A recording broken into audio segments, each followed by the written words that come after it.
이 작은 나라가 세계 경제 10위권에 진입한 대단한 나라입니다.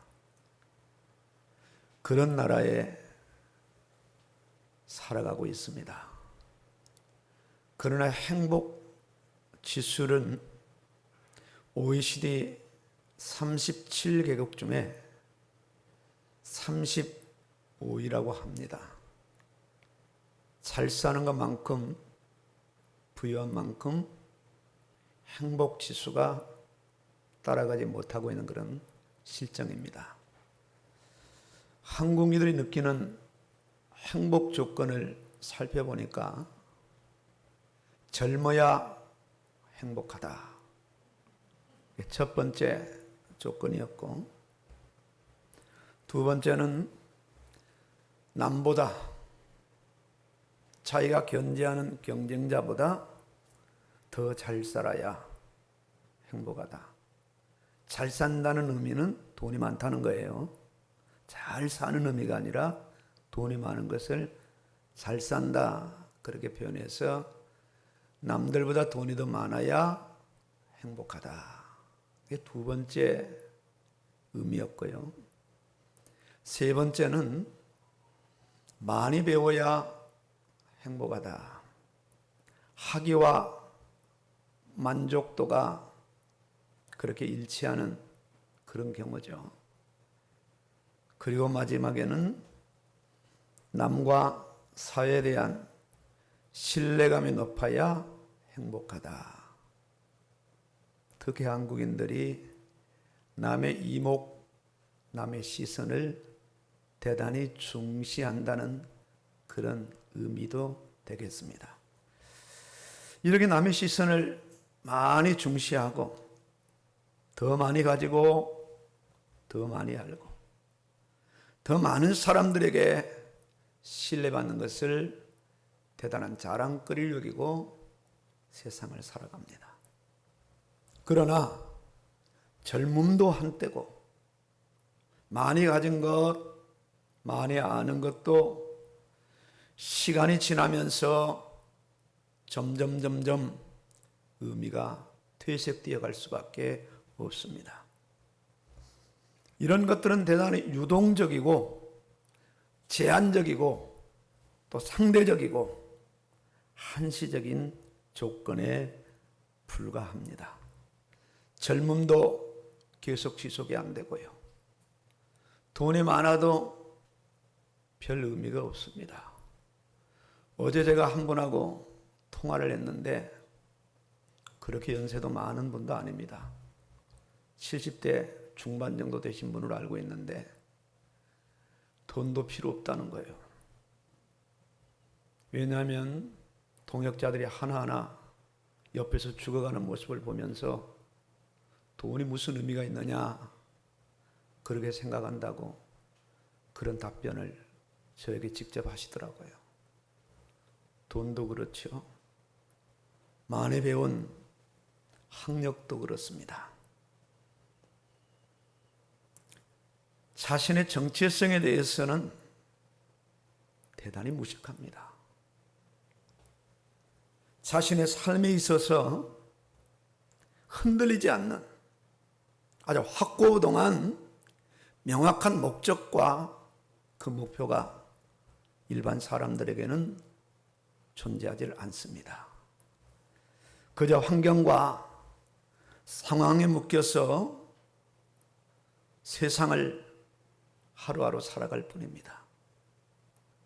인생의 작은 비바람만 몰아쳐도 이런 것에서 느끼는 행복감, 만족감은 순식간에 사라집니다.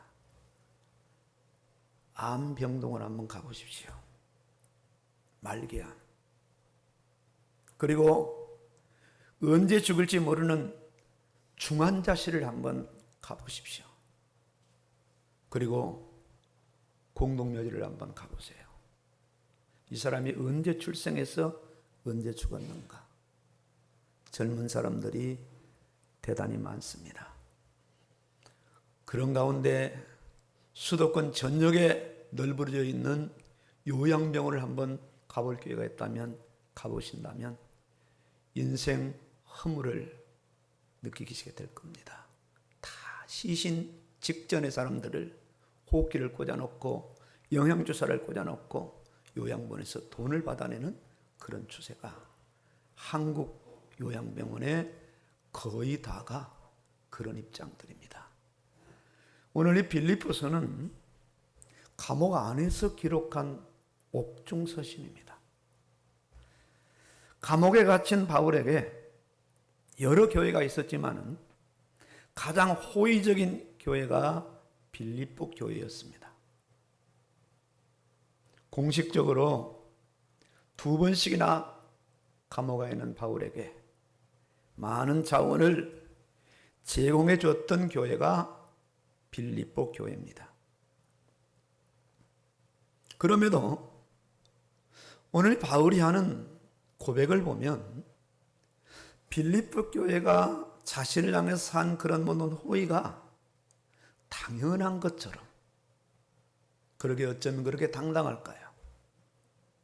고맙다는 말 한마디 없이 감사의 사례를 하지 아니하고 당연한 것처럼 오히려 갑이 되어서 이런 고백을 하고 있어요. 이 말을 좀 더 쉽게 표현한다면 너희가 호의를 베풀지 않아도 나는 자족한다는 거라. 비천에 처할 줄도 알고 배고픔에 처할 줄도 안다는 거야. 배부른 것이나 배고픈 것이나 풍부나 어떤 비천, 그것이 나에게는 큰 의미가 되지 않는다는 거야. 모든 일곧 배부름과 배고픔과 풍부와 궁핍에도 처할 줄 알아 일체의 비결을 배웠노라. 이렇게 당당하게 고백을 하고 있습니다. 오히려 겸손하게 좀 고맙다고 해야 맞지 않겠습니까? 도대체 무슨 근거로 바울에게 어떤 변화가 와 있기에, 바울에게 어떤 이유가 있기에 이렇게 감옥 안에서 자신에게 그토록 호의를 베푼 교회를 향해서 이렇게 당당하게 고백을 하고 있을까요? 아마 그 속내를 제대로 알지 못하면 오해하기 쉬운 그런 바울의 반응이고 고백입니다. 하나님은 가난한 분이 아닙니다. 부유하신 분입니다. 부족함이나 모자람이 없는 그런 하나님이 아니십니다.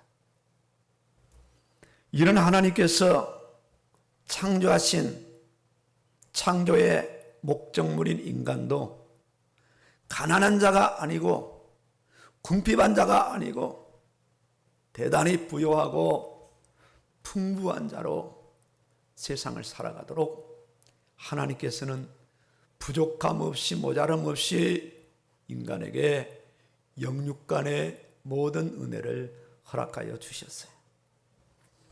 하나님께서 자급자족하시는 하나님께서 하나님의 창조물 중 중심이 되고 으뜸이 되는 인간 역시 자족할 수 있는 그런 인생으로 세워주셨어요. 공급하시되 모자라지 않고 넘칠 만큼 공급하셔요. 인간은 하나님 외에 어떤 존재에게도 손을 벌리고 도움을 요청할 수 있는 그런 존재가 아닙니다. 생육하에 번성하여 땅에 충만하고요, 온 땅을 하늘과 땅과 바다까지도 다스리고 지배하고 통치할 수 있는 그런 넉넉한 존재로 인생들이 창조를 받았고 그 복과 번영 안에서 살아가는 존재가 바로 인간입니다. 그러나 자급자족하시는 하나님을 떠나는 순간 인간은 그때부터 자족하지 못해요. 물고기가 물을 떠나면 죽는 것처럼, 나무가 뿌리가 뽑히면 말라지는 것처럼 하나님을 떠나면 인간은 그 순간부터 자족이라는 단어를 쓸 수가 없는 겁니다. 아주 비참한 존재로 전락되고 가난한 존재로 전락되고 궁핍한 존재로 전락되고 그저 돈에 매이고 명예에 매이고 권세에 매여서 다른 사람보다 조금 더 우위 있는 것을 가지고 행복 지수를 누릴 수밖에 없는 그런 존재로 전락되고 맙니다. 인간의 타락은 하나님과의 단절이에요.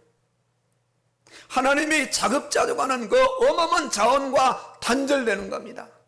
아주 작은 요소, 조그마한 물질의 요소만 가지고 타락한 인생들은 세상에서 아웅당하면서 그나마 더 많이 가지려고 자기 영토를 지키려고 남의 영토를 뺏으려고 전쟁까지 불사하면서 강도짓 살인을 저지르면서 세상을 살아갈 수밖에 없는 존재가 바로 하나님을 떠난 인생들의 지구촌이고 삶의 현장이고 현주소고 살아가는 방법이란 말이에요.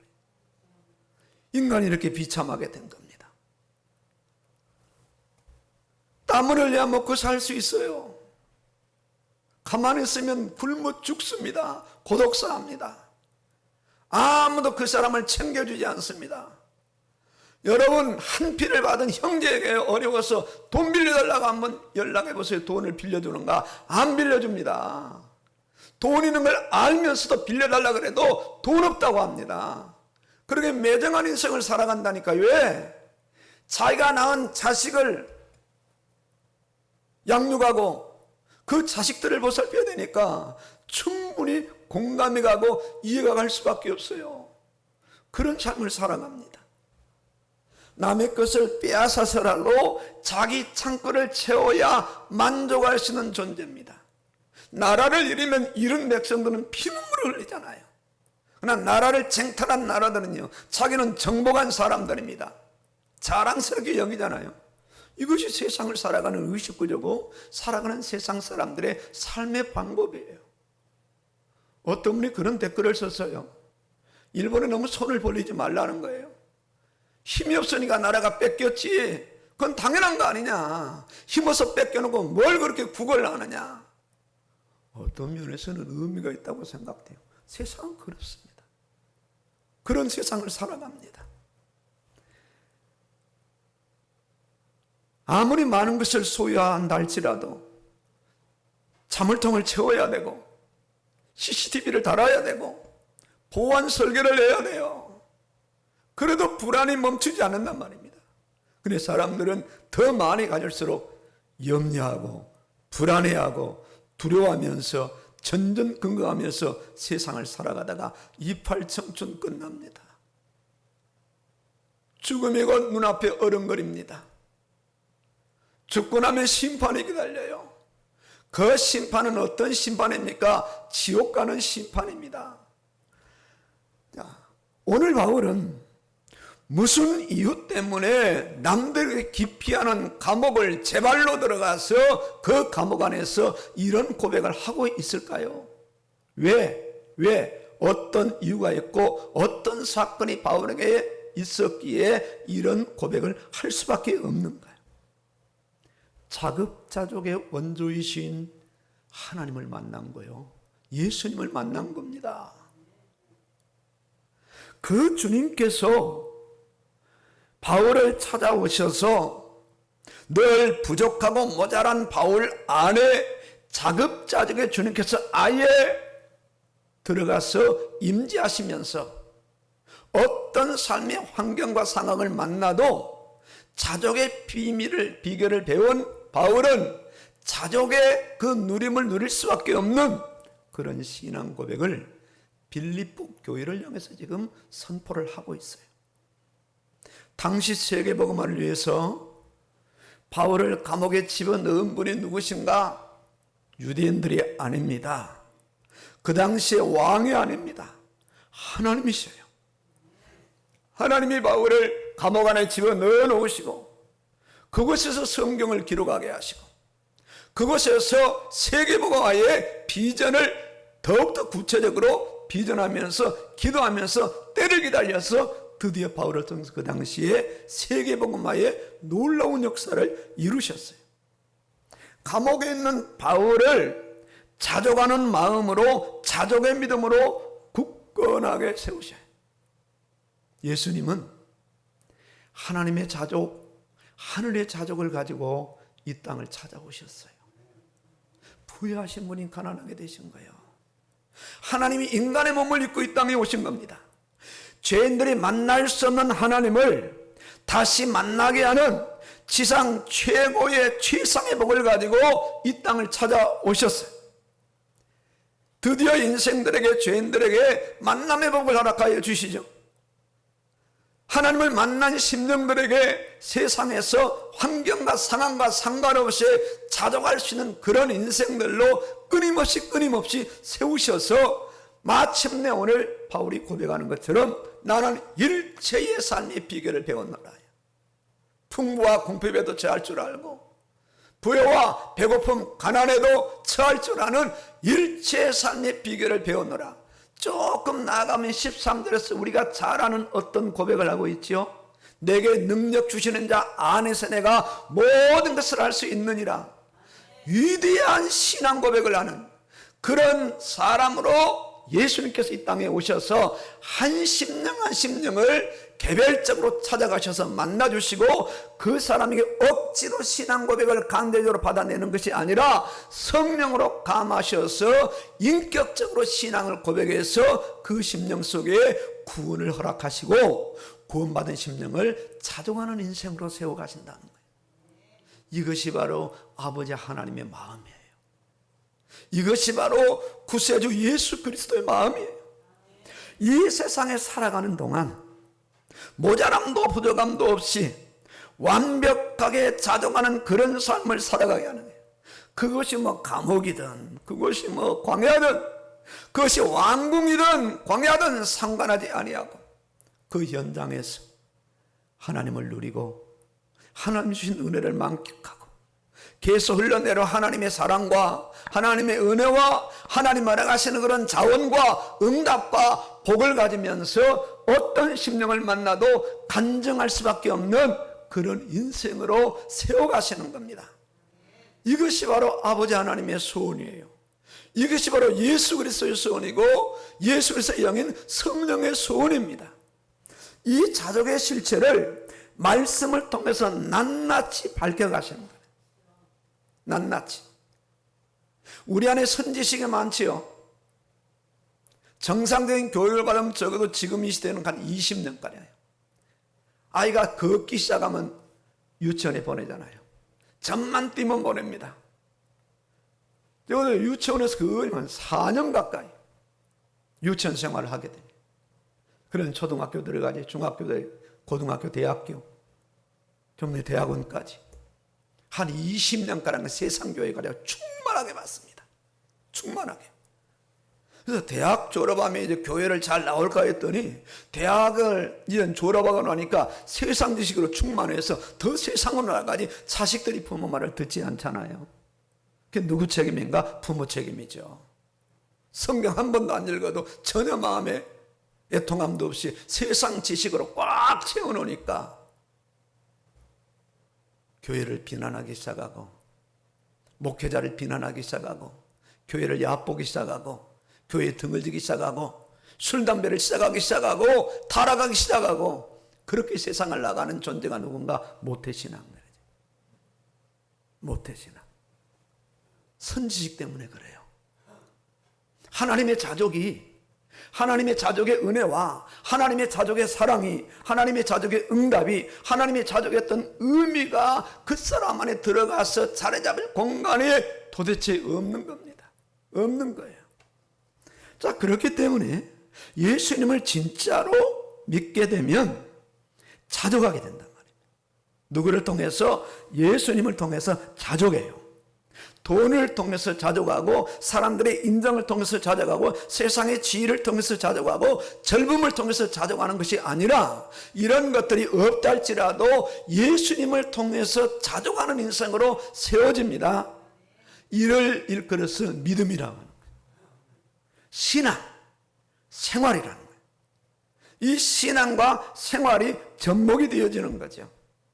접목이 되어지는 거죠. 얼마나 자족할 수 있는가? 믿는 만큼 자족해요. 아는 만큼 자족해요. 깨닫는 만큼 자족해요. 그 자족의 의미를 가지고 살아가는 것만큼 자족한단 말입니다. 어떻게 자족하는가? 말씀하시는 대로 자족하게 돼요. 자족의 한계는 정해져 있지 않아요. 무한대입니다. 무한정입니다. 끝도 없습니다. 아버지 하나님께서 아버지가 되시고요, 구주 되신 예수님께서 성령으로 그 사람 속에 임재 계시고 그 사람의 계속해서 말씀의 자원을 계속 집어넣어 주시거든요. 하늘에 속한 모든 신령한 복을 복받았어요. 세상을 살아가는 동안에도 부족함이 없어요. 여호와는 나의 목자시니 내게 부족함이 없으리로다. 내게 능력 주신 자 안에서 내가 모든 것을 할 수 있느니라. 어떠한 형편에서든지 나는 자족하기를 배웠다. 비천도 풍부도 배부름도 배고픔도 모든 일에서 자족한다고 고백합니다.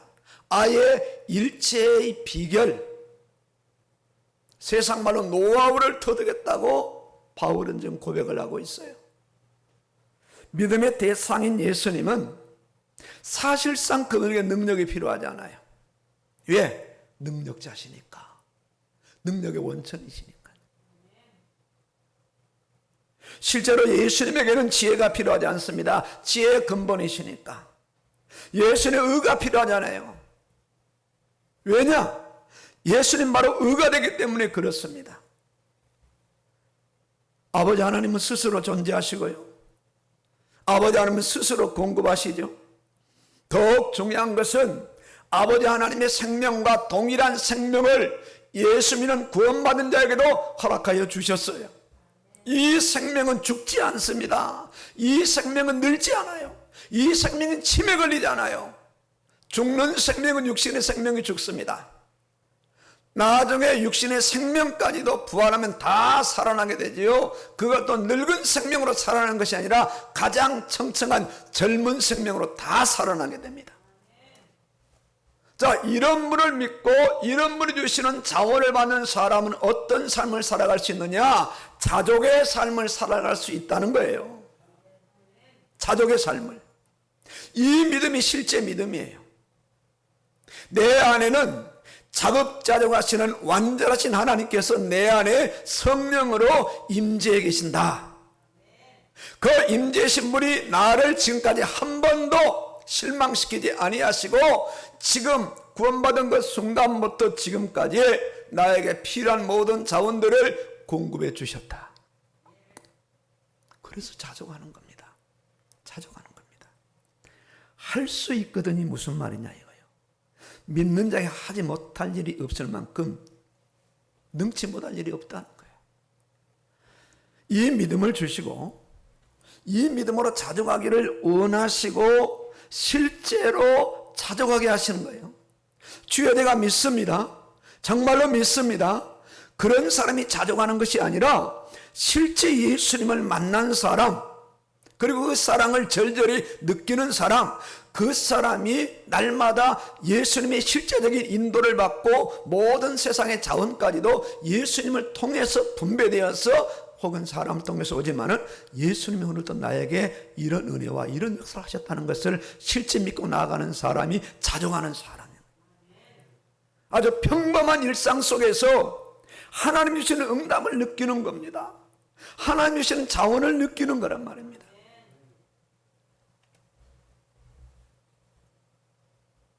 자, 지금 빌립보 교회는 예수님이 공급하시는 자급자족의 쓰임을 받게 되었어요. 적어도 성경에 기록될 만큼 복을 받은 교회가 빌립보 교회입니다. 감옥에 들어가 있는 바울 또한 예수님께서 빌립보 교회를 통해서 피로 적절하게 공급하시는 자족의 일체의 비결을 알게 되었으며 배우게 되었으며 누리게 되었어요. 빌립보 교회들이 지금 많은 영치금을 넣어주고 필요한 옷도 넣어주고 음식도 넣어줬을 겁니다. 그때 바울이 첫 번째 느꼈던 것은 뭐냐면, 주님께서 빌립보 교회를 통해 나에게 지금 이렇게 역사하시는구나. 그리고 두 번째는 빌립보 교회가 이 부분에서 쓰임을 받았구나. 그러니까 하나님께도 감사하고 빌립보 교회도 감사하는 거예요. 이게 실제 바울의 믿음이었거든요. 바울의 믿음이었어요. 자, 세상 사람들이 누리는 이 자족은 부족해요. 지금 재벌 총수들에게 한번 혹시 만날 교회가 있으면 여쭤보세요. 자족을 누리고 있는가? 결코 자족하지 못합니다. 겹겹이 보완을 하고. 아무나 재벌 총수를 만날 수 있습니까? 못 만납니다. 그리고 만나달래도 비서진에서 다 검증하고 전부 다 차단을 시킵니다. 왜요? 나름 자족의 방법입니다.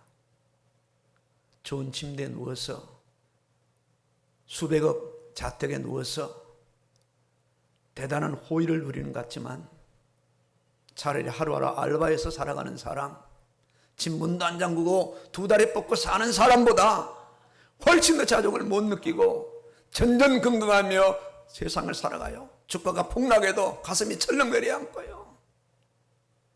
금리가 올라도 어려움을 당하고요. 실제 그런 삶을 세상에 살아갑니다. 정말로 불쌍한 사람들입니다. 복도 지질이 없는 사람들이에요.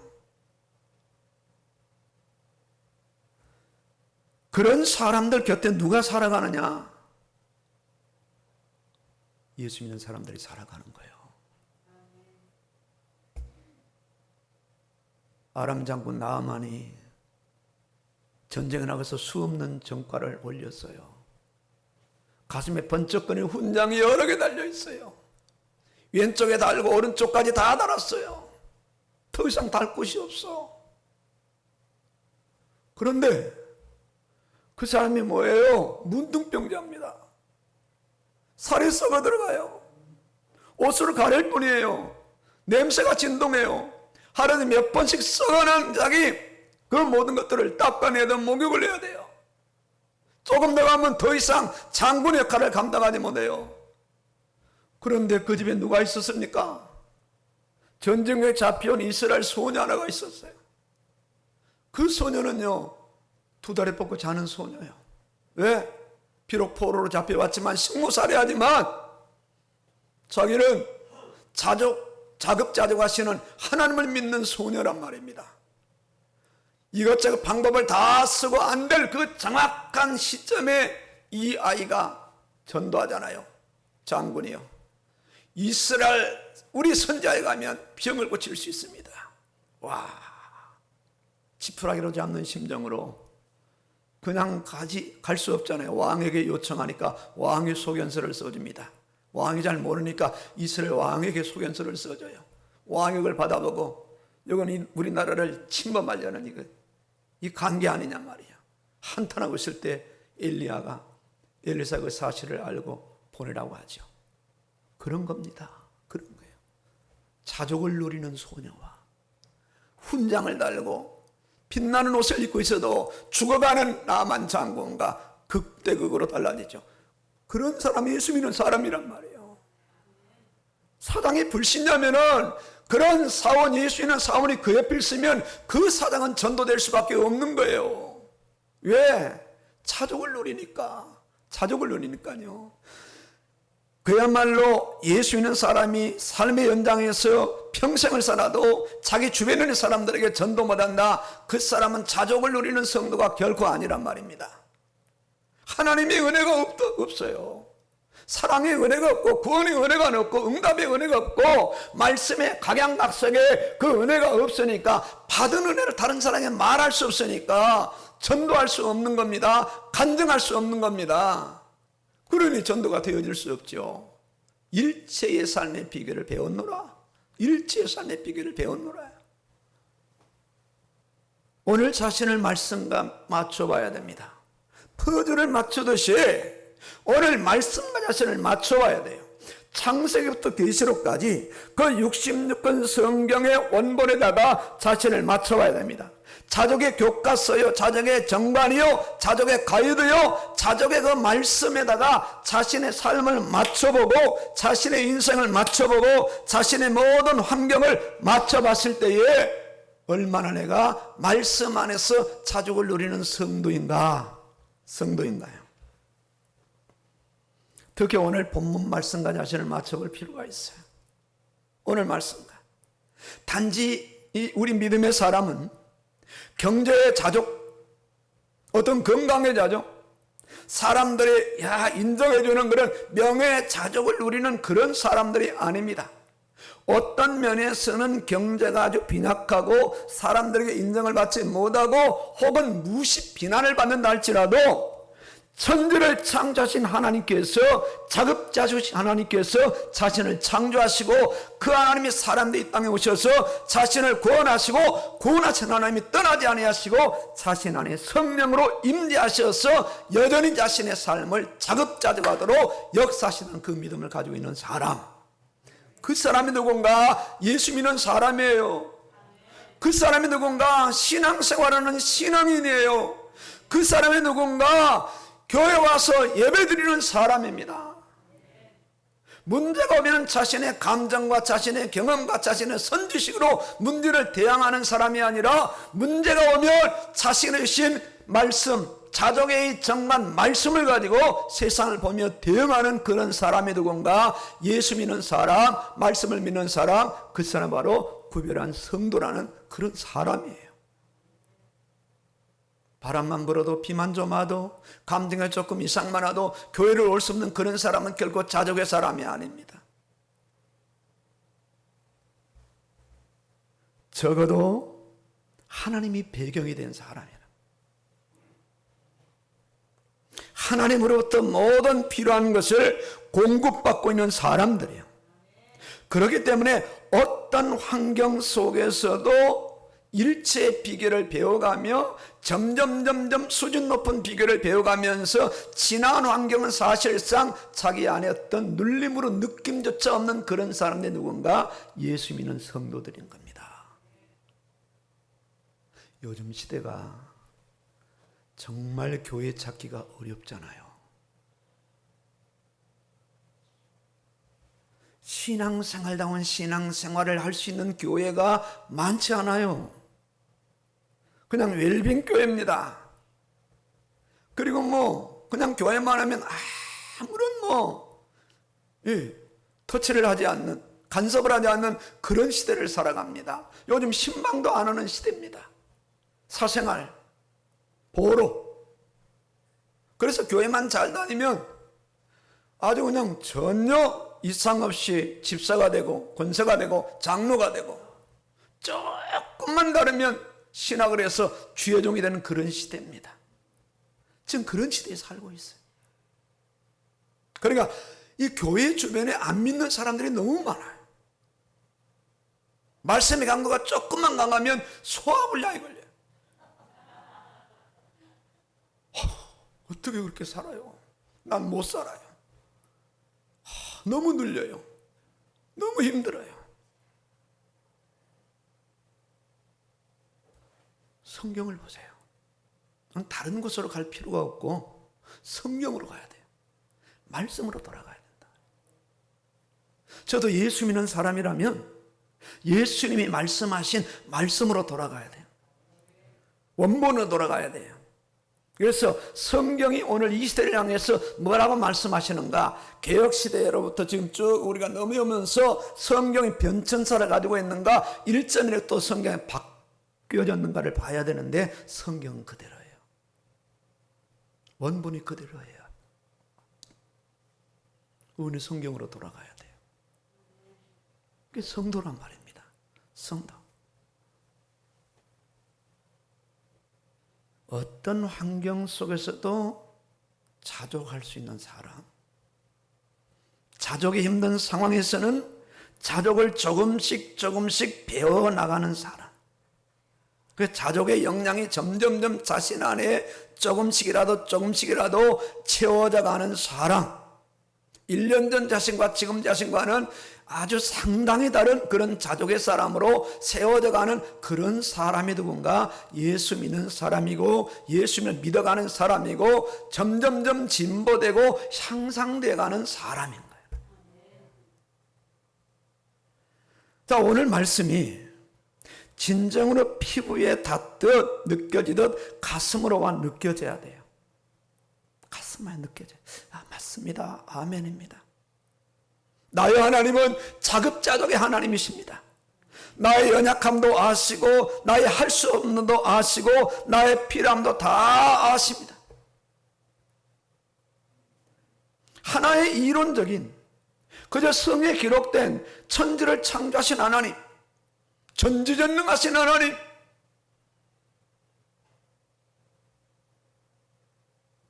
그리고 생사복을 주관하신 하나님, 그리고 지금도 살아계신 하나님, 이렇게 고백하고 기도하지만은 실제 삶의 영역에서는 천지를 창조한 하나님이 어디 가신지 안 계시고,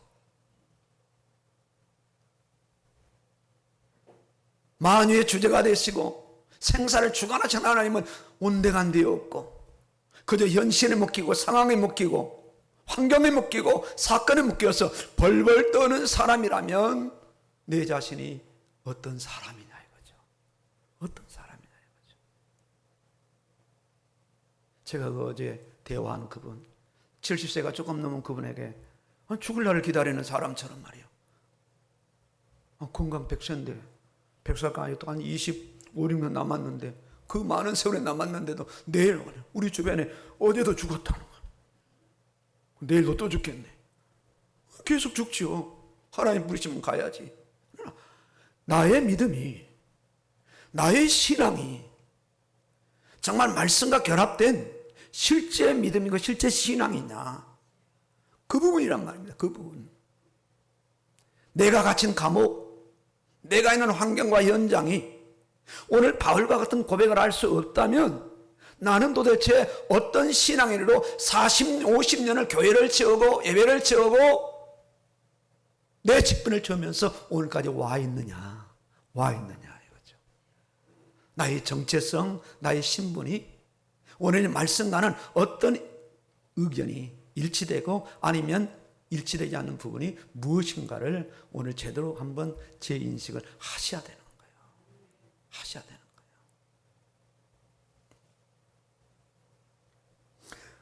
그 하나님 바로 나의 하나님이고 그 하나님 바로 나를 창조하셨으며 그 하나님 어느 날 내 인생에 찾아오셔서 그렇게 교회 가기 싫어하고 발부둥 치는 세상으로 충만하고 육신으로 충만한 나 자신의 마음을 꺾어내시고 인격적으로 신앙을 고백해서 예수 믿게 하시더니 어느 날 그 하나님이 나를 붙잡고 교회로 끌고 오셔서 말씀으로 내 믿음을 세우시고 어떤 환경 속에서도 조금씩 자족하는 그런 자족의 믿음으로 일체 비결을 배우게 하시고 자족으로 고백하도록 세우신 하나님, 그 하나님 바로 나의 하나님이십니다. 나의 하나님, 그 하나님 바로 나와 함께 하시며 그 하나님께서 바로 나의 모든 쓸 것을 채우신다. 채우시는 거예요. 이 믿음이 오면 그때 비로소 내가 어떤 사람인가가 느껴지는 거예요. 아, 내가 바로 예수 믿는 사람이구나. 내가 바로 구원받은 사람이구나. 내가 바로 하나님의 아들이구나. 내가 바로 천국의 시민권을 가진 사람이구나. 이 땅은 훈련장에 불과하구나. 장차 하나님 나라를 바라보고 소망을 가지고 살아가는 사람이구나. 이 정체성과 신분을 그때 비로소 느끼면서 이 신분 가지고 직장생활, 학교생활, 사업을 하고 사람을 만나고 문제를 대응하고 환경을 대응하면서 하루하루를 살아갑니다. 이런 사람인가? 이런 사람. 그때 바울처럼 고백을 한단 말입니다.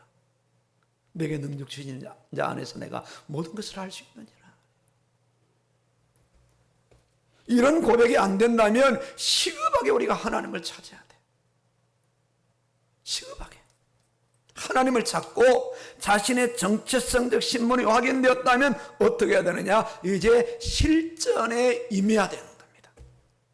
병사가 되었으니, 군사가 되었으니 실제 내 삶의 환경 속의 현장 속에서 나아가는 것은 영적인 이 저항력을 가지고 말씀으로 가지고 밀어붙이면서 일체 비결을 배워가면서 내 믿음이 자족의 믿음으로 점점점 세워지고 굳어지도록 실전에 실제에 임하셔야 되는 거예요. 임하셔야 돼요. 아주 좋은 예로 코로나 바이러스입니다. 너무 좋은 예입니다. 이게 이제 끝나면 싱거울 것 같아요. 마스크 벗고 뭐 우리가 자유로운 삶을 살 수 있겠지만은 이 코로나 바이러스가 이제 완전히 종적을 감추고 끝나면 조금 싱거울 것 같아요. 아주 좋은 예입니다. 이 코로나 바이러스가 아주 신불신을 아주 적나라하게 쫙 갈라놓습니다. 교회 안에서도 아주 정확하게 갈라버립니다. 좋은 예입니다. 이 정도에 우리가 견딜 수 없다? 이 정도 우리가 겁나서 예배를 못 드리고 뭐 무서워하고 불안하고 두려워하고? 아니 어찌 신자겠어요? 어찌 그 사람이 자족의 사람이고 일체 비결을 배우는 사람이겠냐고요? 불신자지. 색깔만 무늬만 신자지 교회만 은 종교인이 어찌 그 사람이 신자겠냐고요? 생사복을 주관한 하나님을 믿는다고 고백하잖아요. 천지를 창조하신 하나님이라고 우리가 고백하잖아요. 지금도 함께 하신 하나님이라고 고백하잖아요. 그분이 내 안에 계신다고 고백하잖아요. 나의 모든 쓸 것을 채우신다고 고백하잖아요. 우리가 매주일마다 사도신경을 고백하잖아요. 아니 예배 때마다 새벽마다 주기도문을 고백하잖아요. 그런 하나님이 실제 나의 하나님으로 고백했다며 내 실전에서 실제 자족의 비밀을 배우고 자족해야 마땅하지 않느냐 이거죠. 마땅하지 않느냐. 마땅하지 않느냐. 여전히 내가 불안하고 두렵다면 어떻게 해야 됩니까? 어떻게 해야 됩니까? 이때 바울처럼 고백해야 돼요. 자족의 비결을 배워야 돼요. 주여 제가 불안합니다. 두렵습니다. 제가 예수를 믿지 않는 사람은 아닌가요? 주여 저를 새롭게 하여 주시옵소서. 저에게 평안과 담대한 마음을 허락하여 주시고 저에게 이 믿음 허락하여 주셔서 이 위기를 능히 믿음으로 이기고 나아갈 수 있도록 성령이여 역사하여 주시옵소서 말이에요. 아주 어떤 신앙을 고백하면은 그때 주님이 그 사람의 고백을 들으시고 그 사람의 믿음의 이 영향력을 허락하시는 거예요. 믿음이 한 스탑 세워지도록, 믿음이 한 매듭 세워지도록 그 사람이 역사하시는 대부분의 사람들이 문제 앞에서 꼬리를 내리고 믿음이 꼬리를 내리고 뒤로 물러가 버립니다. 두 발 세 발 물러가 버려서 옛날 사람이 되어진단 말입니다. 이때 문제가 왔을 때, 환경이 왔을 때, 사건이 왔을 때, 바이러스가 왔을 때, 내가 교회를 가야 되느냐 안 가야 되는 그런 갈등이 왔을 때 이걸 밀어붙이고 아멘 주여 제가 믿습니다. 오늘 내가 교회 갑니다. 예배드립니다. 주여 함께하여 주시옵소서. 이렇게 나갈 때 여기에 믿음이 회복이 된다네. 내가 믿음 달라고 요청할 때 믿음 주시는 것이 아니라 믿음이 올 수 있는 환경 속에 내가 나아갈 때 그때 믿음이 형성되는 거예요. 주님이 역사하셨네. 이 체험, 이 감정이 되어져야 되는 거예요. 이 감정, 우리가 기도하지 않아도 하나님은 응답하셔요. 다 주신단 말입니다. 그런데 왜 기도하라고? 왜 기도해? 에스겔 36장입니까? 한번 읽어보세요. 에덴처럼 다 하나님이 해주시겠다는 거예요. 포로 잡은 자를 돌아오게 하고 황무한 것을 전부 에덴 동산처럼 다 해주시겠는데 그래도 너희가 기도해야 된다. 그래야 내가 너희 하나님인 줄 너희가 알리라. 그래야 자급자족 하나님께서 오늘 누군가를 통해 나에게 이렇게 허락하셨구나. 그렇죠. 어떤 분이 저를요 부천까지 끌고 갔어요. 옷 사려고. 제 맞는 옷이 꼭 그 브랜드거든요. 그 브랜드는 특히 이제 상의를 줄이지 않아도 이제 이 옷이 그 옷인데 옆곡까지 갔어.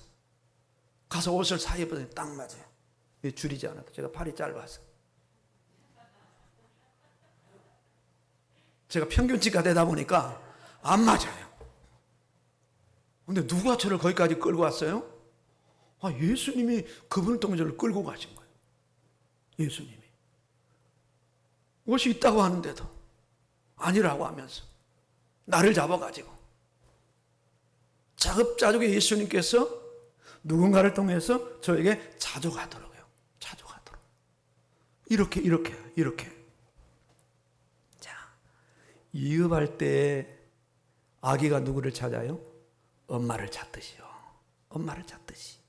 나는 어떠한 형편이든지 자족하기를 원한다.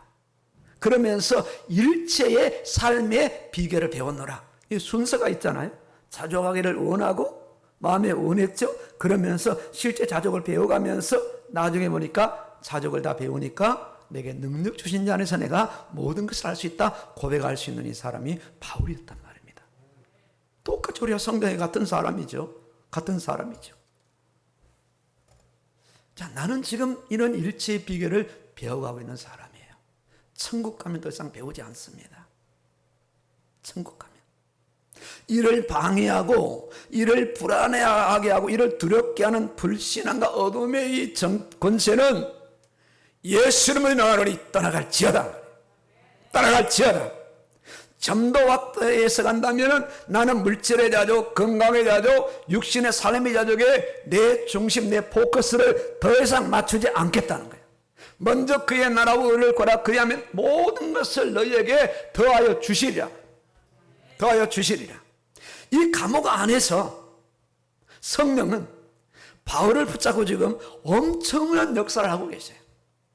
왜냐하면 감옥 밖에서 하시는 것보다 바울 안이 훨씬 더 효과적이니까 감옥 밖에 있는 바울을 감옥 안에 들어가게 하셔서 감옥 안의 다른 모든 것을 중단하고 넣어주는 밥을 먹고 편안한 잠을 자면서 감옥 안에서 세계보마의 그림을 그려가면서 거기에 필요한 옥중서신을 기록하게 하셨어요. 바울이 엄청난 사람으로 세워져 갔단 말입니다. 바울이 오히려 어려움과 극한 상황에서 아버지 하나님의 뜻을 찾고요. 잠잠히 기다리며 감사하며 기뻐하며 행복하며 여호와는 나의 목자시니 내게 부족함이 없으리로다. 아주 극도로 어려운 죽음의 그런 그늘 아래서 다윗이 신앙을 고백한 그런 말입니다. 왜? 자족했기 때문에. 왜? 모든 것이 하나님의 손에 달려있다는 것을 알기 때문에.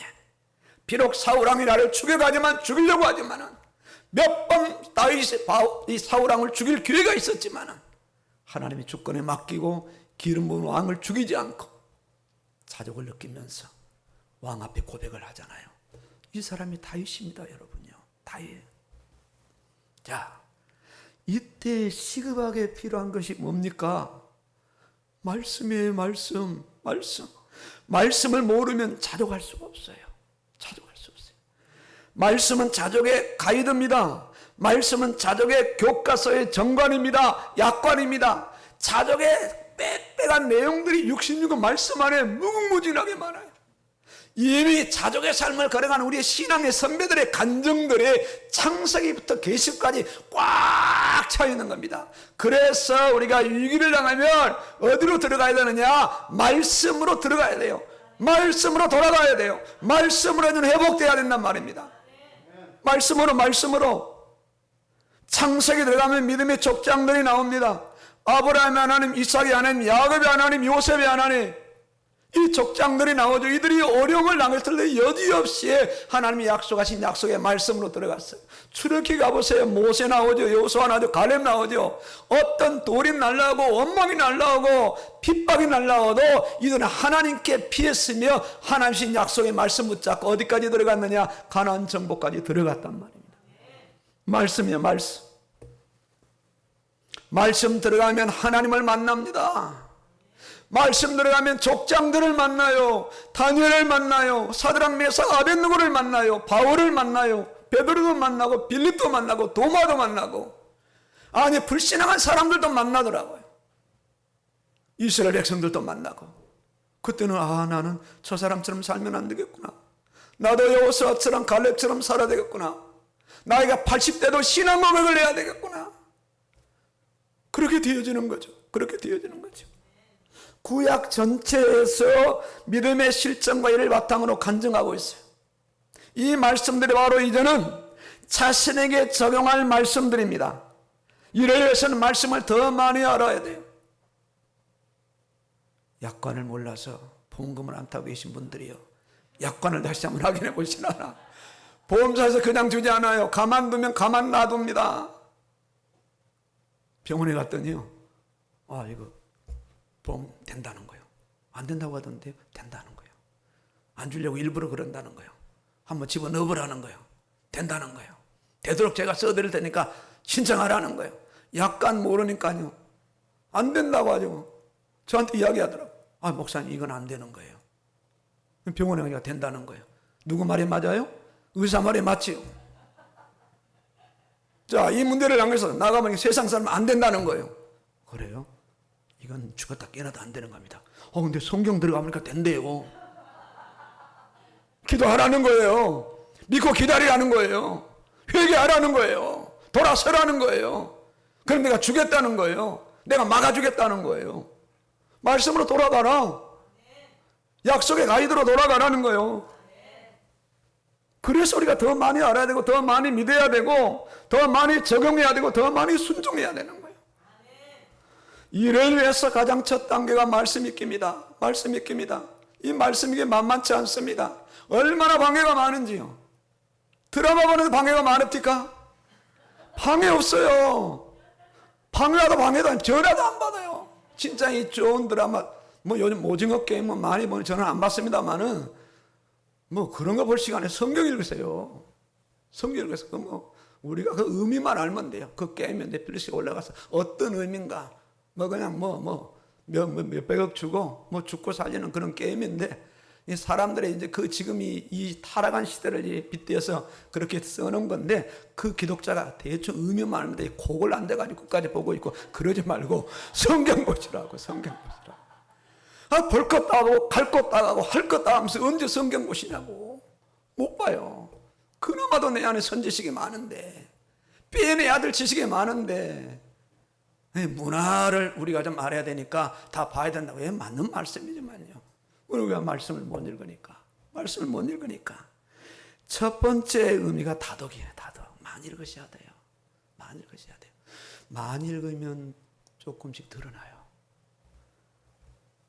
막 묻혔던 그런 성경이 많이 읽으니까 조금씩 드러나더라고요. 조금씩 드러나요. 보여요 이제. 광야도 보여요. 사자굴도 보이고요. 여러 가지가 보여요. 오늘 감옥도 보이는 거예요. 감옥도. 왜? 성경을 조금 읽으니까 이제 가시적으로 겉에 쓰였던 것들이 이제 율법의 그런 것들이 싹 벗겨지면서 진짜 이제 조금 더 하면 이제 알맹이가 좀 보일 것 같단 말입니다. 많이 읽으니까. 어떤 날 성경을 백독하니까 눈이 열려가지고 양조장을 다 팔고 논밭 다 팔고 다 판 돈을 전부 어디다 보냈느냐? 조금 살 것만 남기고 대한성서고에 다 보냈단 말이에요. 성경이 나를 살렸다고, 말씀이 나를 살렸다고. 실제입니다, 실제 여러분요. 거창에서 일어난 사건이 진짜 거창에서 거창한 일이 일어난 거예요. 그분이 목사가 됐어요.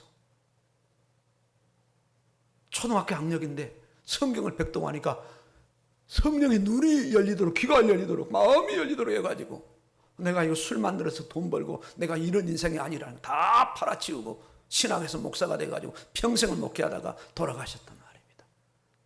거창의 유명한 목사님이에요. 우리가 뉴스에도 여러 번 나온 목사님이란 말입니다. 그분이 말씀으로 들어가니까 다독을 하니까 얼마나 다독을 했느냐. 엉덩이에 물집이 잡히도록. 아내가 밥상 밀어오면 그냥 밥 먹고 뒤로 문을 하고 앉아서 성 읽다 보니까 양언덩이에 물집이 잡힐 만큼 흉터가 잡힐 만큼 성경을 읽었어요. 완전히 성경에 사로잡혀 버리니까 중독이 될 만큼. 그러니까 그분은 입만 열면 말씀이 나오는 거예요. 왜? 말씀이 그 안에 100도 200도 300도 천독 막 들어가니까 입만 열면 말씀이 나오는 거예요. 가르쳐 가라사대. 예수님 입만 열면 뭐가 나와요? 말씀이 나오는 거예요. 예수님의 말씀이 꽉 찼어요. 구약의 자신이신 말씀이 꽉 차가지고 안에 있으니까 입을 열어 가르쳐 가라사대. 딱 말씀. 우리에게도 그렇게 되기를 원하시는 거예요. 동일하게 24시간을 주셨는데 24시간 세탁기가 왜 나온지 알아요? 세탁하라고 그동안에 성경 읽으라고요. 10년에 식기세탁기까지 다 하나, 세척기까지 다 하나 다 된 겁니다. 요즘 주부들 진짜 살만 나요. 할 게 없어. 청소기까지 다 합니다. 뭐 그냥 다 장도 다 받아주고요. 다 배달해주고요. 자, 더 이상 이제 우리가 시간이 없다는 핑계와 바쁘다는 핑계를 대서는 안 돼요. 주업과 부업의 문제입니다. 우선순위와 차순위의 문제고요. 무엇이 내가 우선이고 무엇이 주업인지 바로 선별하고 바로 선택해야 돼요. 오직 말씀만이 성도를 자족의 길로 이끌어가요. 이미 말씀은 많은 증거를 가지고 있어요.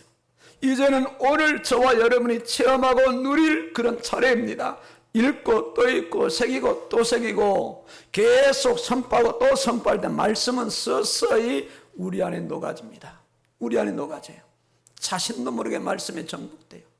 그래서 말씀을 통해서 주님의 사랑을 느끼고 주님의 긍휼을 느끼고 주님의 자비함을 느끼고 주님의 응답을 받고 주님의 어떤 그 용서를 받고 그러면서 자족의 자원들이 자기 안에 충만하게 채워져서 어떤 환경에서도 자기도 모르게 그 환경을 이기고 사건을 이기고 문제를 이기고 믿음으로 당당해서는 자신을 확인하게 돼요. 자신을 확인하게 돼요. 말씀은 문제에 대해서 정확하게 진단합니다. 세상이 진단하지 못하는 문제를 말씀은 아주 정확하게 진단해요. 좌우의 날성검처럼 마음의 생각 뜻을 아주 세밀하게 감찰하여서 분별하여서 깨닫게 한답니다. 여러 가지 말씀은 분리해가지고 정확하게 깨닫게 해서 이 문제는 이러니까 이 문제는 이렇게 대응하고 이 문제에서 이렇게 응답을 받으라고 말씀이 정확하게 안내를 합니다. 그래서 우리가 말씀 속으로 들어가야 되고 우리가 쉽게 말씀을 깨닫지 못하니까 교회 공동체를 세우셔서 강단을 세워서 죄종을 통해서 또 말씀을 선포하게 하시는 거예요. 얼마나 감사한지 몰라요. 얼마나 감사해요. 드디어 이제 나아갈 방향이 딱 설정이 되고 해야 될 방법까지 정확하게 제시해요. 먹는 거 먹으라, 먹지 말라, 가는 거 가라, 가지 말라. 성경 안에서 하라, 하지 말라. 이거 전부 다 아닙니까? 이렇게 하다 보니까 드디어 자족의 문제가 보이고 자족의 환경이 보이고 자족의 길이 보이고 자족의 삶이 시작되면서 그때 바울처럼 우리도 고백합니다. 어떤 형편이 자족하기를 원하노니 일체의 삶의 비결을 배웠노라. 내게 능력 주신 자로서 내가 모든 것을 할 수 있느니라 말이에요. 승리하시기를 주의 이름으로 축원합니다. 아멘입니다.